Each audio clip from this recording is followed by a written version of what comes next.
Olimlar ekstremal issiq va sovuqqa bardoshli super metallni yaratdilar. Janubiy Koreyaning Pohang fan va texnologiya universiteti olimlari materialshunoslik sohasida katta yutuqqa erishdi.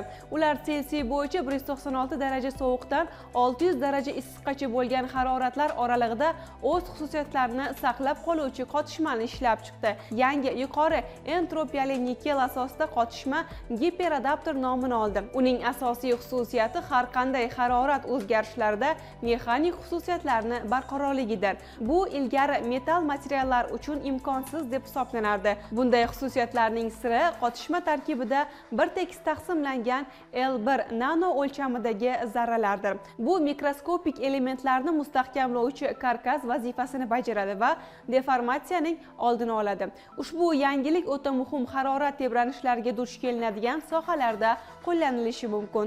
Gap kosmik raketalar, reaktiv dvigatellar, avtomobil chiqindi gaz tizimlari, energetik turbinalar va sanoat quvurlari haqida ketmoqda.